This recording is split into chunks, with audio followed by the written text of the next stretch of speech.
네, 북한이 오늘 처음으로 NLL 북방 한계선 이남으로 탄도미사일 발사하고 울릉도에는 공습 경보까지 내려지자 윤석열 대통령이 긴급 국가안전보장회의 NSC 전체 회의를 주재했습니다. 윤 대통령은 미사일에 의한 실질적인 영토 침해 행위라고 지적했습니다. NSC는 특히 국가 애도 기간에 감행된 이번 도발은 인륜과 인도주의에 반하는 것이라고 규탄했습니다.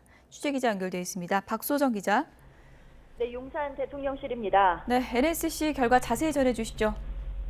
네, 오늘 오전 8시 50분쯤 북한이 동해상 북방 한계선 NLL 이남으로 탄도미사일을 발사한 것으로 확인되자 윤석열 대통령은 바로 NSC 긴급회의를 소집했습니다.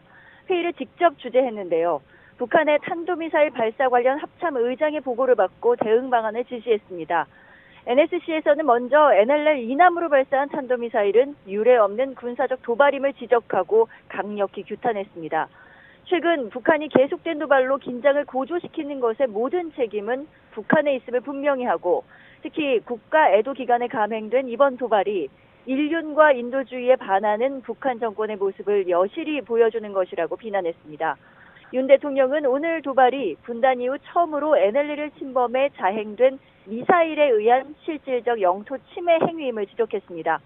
아울러 북한 도발이 분명한 대가를 치르도록 엄정한 대응을 신속히 취하고 군이 만반의 태세를 유지할 것과 향후 북한의 추가적 고강도 도발 가능성에 대비할 것도 당부했습니다.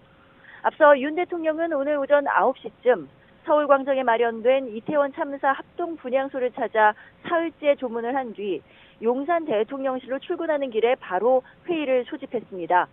윤 대통령이 NSC 전체 회의를 주재하는 건 취임 이후 두 번째인데요.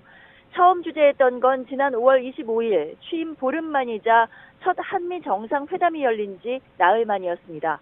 당시 북한은 대륙간 탄도미사일, ICBM과 단거리 미사일 등 여러 종류의 미사일을 이른바 섞어 쏘기한 것으로 파악됐고요. 윤 대통령은 당시 1시간가량 NSC를 주재한 바 있습니다. 지금까지 용산 대통령실에서 YTN 박소정입니다.